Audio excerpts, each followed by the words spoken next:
1991 Excellent Adventure and my 2003 Extra Innings Tour were a before and after experience on many levels. There were obviously personal differences between the two trips, but the world of minor league baseball had also changed a lot. Really, a lot in 12 years. As a way of thinking about this, I'd suggest that a 1979 version of Bill Craig, who was a teenager at the time, that went around the minor league ballparks of that era would have not found the 1991 stops to be very different from what he had seen. I think fans of today would recognize the ballparks of 2008, 12 years ago, as pretty much the same species. But the parks of 1991 were radically different than 2003, and this was especially evident in places that the stadium was the same but had undergone renovations. Last week we looked at some of the differences between the old stadium in Canton and the new park in Akron, but they were different facilities, and one was brand new. Of course they'd be different. But at McCoy Stadium in Pawtucket, the differences were really easy to see, not only in the ballpark itself, but in how we experienced it. We pulled into the parking lot on a warm Sunday afternoon, July 7th, 1991. Here are the opening video segments I shot that day. Here they are, friends of mine coming in from New Hampshire for the game today in Pawtucket. And here is McCoy Stadium in Pawtucket, Rhode Island. We're only stopping the state and stop number 99 on Sports Tour. And now here's my intro to the same ballpark 12 years later. Ballpark 106, McCoy Stadium in Pawtucket, Rhode Island. The first, last, and only game we're going to see in the Ocean State. It looks like a different place, doesn't it? As we did in Pittsfield the night before, Sue and I mostly took the day off from video when we were visiting in 1991. We had friends going to the game with us that day, and so almost all the video I shot is from underneath the grandstand. On the other hand, as I mostly did in 2003, I shot a lot more video when I visited the park again 12 years and 3 days later. The 1991 trip was shot on VHS videotapes, of which we had a somewhat limited supply, and they were bulky. The 2003 trip was shot on a Hi-8 video camcorder, and the tapes for this were about a quarter the size and held a lot more content. So I shot about 5 minutes in 1991 and more than 15 minutes in 2003. One of the first things I noticed in 1991 was that the shape of the field looked different than most we had seen. This is McCoy Stadium from the inside in Pawtucket, Rhode Island. And one of the interesting things about the park is the fact that it's a neighborhood park in the best sense. Lots of houses around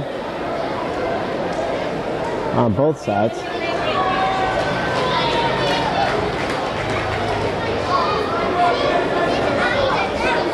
And the field is a very compact one. Only 380 feet straightaway center.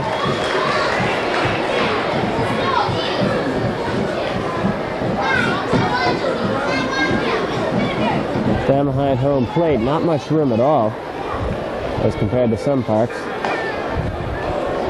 Umpire almost with his back against the wall down there. What was different was the amount of foul territory on both sides of home plate. The seating bowl at McCoy Stadium has always been almost a half circle with the point of the diamond, home plate, at the base of it. I said at the time, and I still think, that home plate itself is closer to the seats than many stadiums, at least of that era.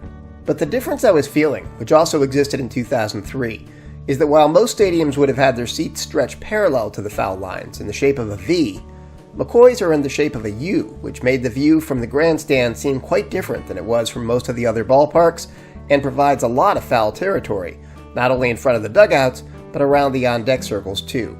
Take a look again at this segment from 1991. And a pretty good crowd on a Sunday afternoon, considering the fact that the Major League Red Sox are playing only 50 minutes away at home at Fenway Park today. So not a bad crowd at all for the AAA club. It was a good crowd for a Sunday afternoon in July, and the Paw Sox continued an upward attendance trend, drawing 349,000 fans that year. But it was nothing like what I would see 12 years later. McCoy Stadium, which originally opened in 1942, got significant renovations in 1992, the year after we were there, and then again in 1999.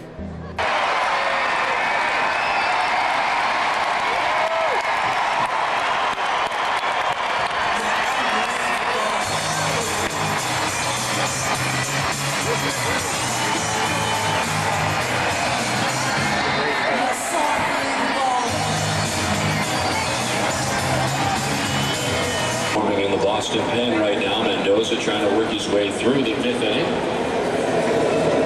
Fans of Pawtucket watching the update of the Red Sox game up in Toronto tonight. There again, you see him flexing that right leg. On the Diamond Division at McCoy Stadium. And here, it's all Paw Sox in Game 1. 5-0. For Charlotte. Or rather, Game 2. First game fielder. went to Charlotte. The 2003 Paw Sox drew 550,000, and 2 years later, McCoy Stadium reached its peak with 688,000 fans clicking the turnstiles. Part of the difference was there were a lot more places to sit.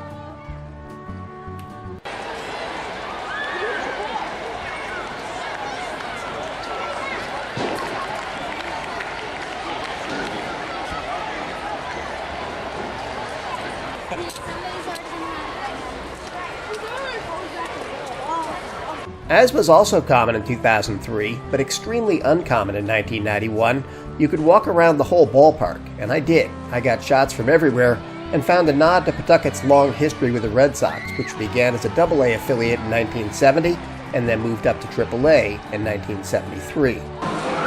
One of the cool things about McCoy Stadium is that they've used these photos to get up close and personal with a lot of players that have played in Pawtucket, had good careers here.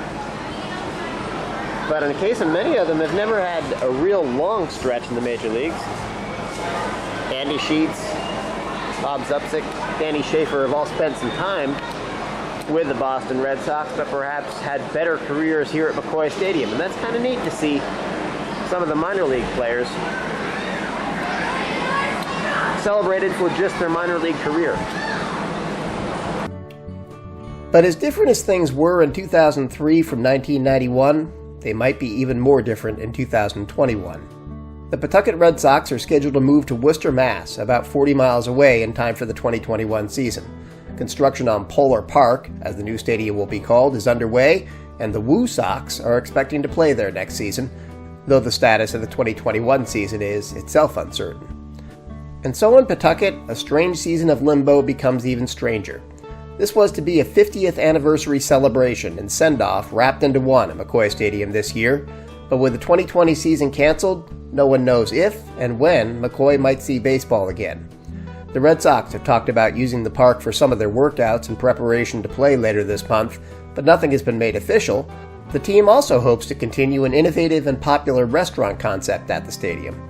They have been opening tables on the playing field for an idea called Dining on the Diamond each weekend and selling out seating each time. Back in simpler times, the Paw Sox won 29 years ago today, 6-5 over the visiting Scranton Wilkes-Barre Red Barons. Like most AAA teams, the Paw Sox had many players that would end up or had been before to Boston. Mo Vaughn played the first 69 games of that season with Pawtucket, but he was off to Boston by the time we got there. The Paw Sox themselves went on to win the International League Championship Series that year, though they ultimately lost to the Columbus Clippers, a Yankees affiliate, and thus had yet to reverse the curse in the minors that year. We were headed up to Boston to spend the night visiting friends after the game, and I talked about the proximity of the major leagues before saying goodbye to Rhode Island's one team.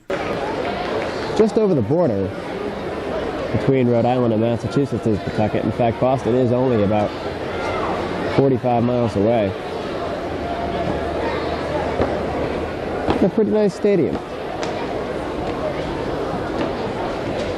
Lots of new seats here. They've been in Pawtucket for quite some time, have the Red Sox. So our Sunday afternoon in McCoy Stadium is over. Pawtucket was the 6-5 winner over Scranton. And our brief stop in Rhode Island is over.